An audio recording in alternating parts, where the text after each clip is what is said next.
Need a simple but really striking quilt? I have got a great idea for you today. Hi, I'm Jennifer from Quiltin', Stitchin' and Kitties, and I wanted to make a very happy, bright spring quilt.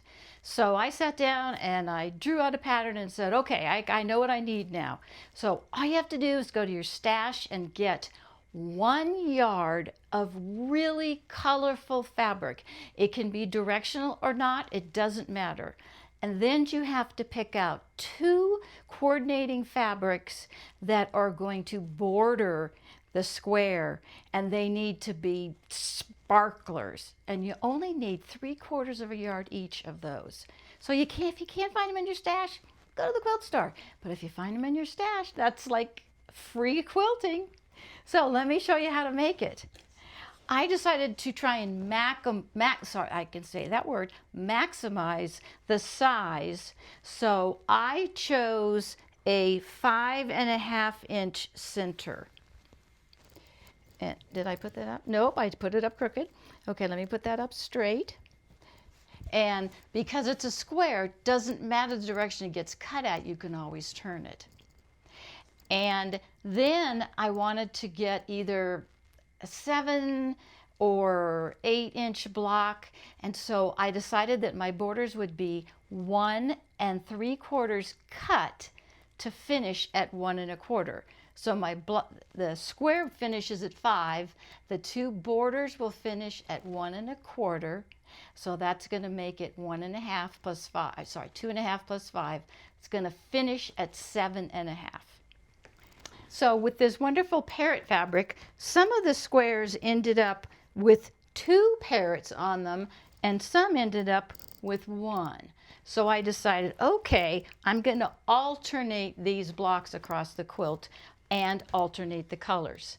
So both of these fabrics are facing the way I want them to face in the quilt. But how you do the borders is magic. So for this one, I'm going to put the borders starting on the side like this. This one over here. Sew those on. So those are cut at 1 3/4 by 5.5. Press them really well towards the outside, and then add your top and your bottom. Now, this is going to be the alternating square. I don't want to have to deal with seam allowances fighting each other.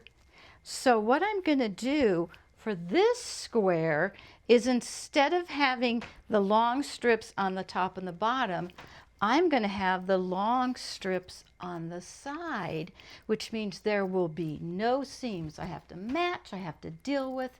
Makes it so much easier.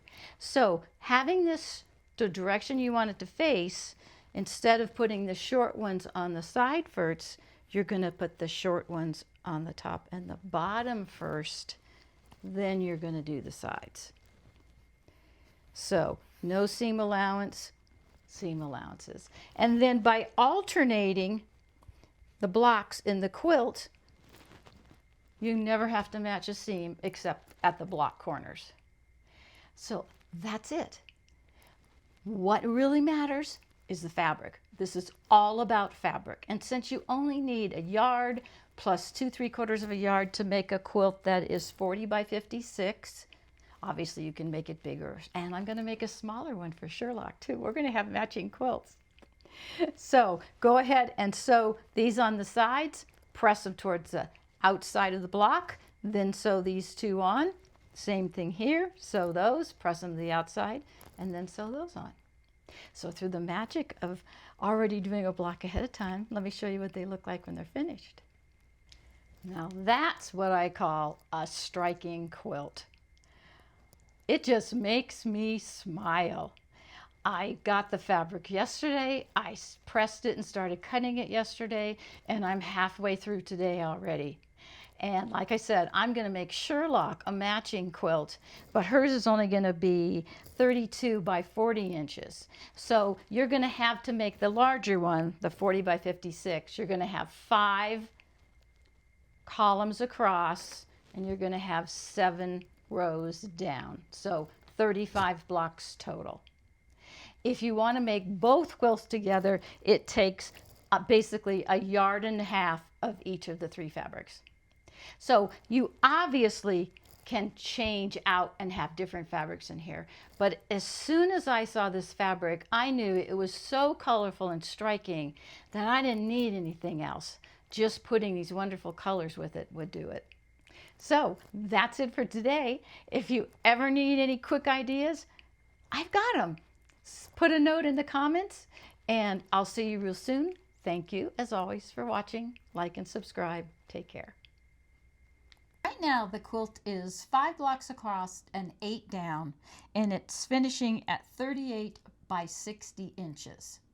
I have just enough fabric to add one more column, which would make it 6 across and 8 down, which would finish at 45 by 60.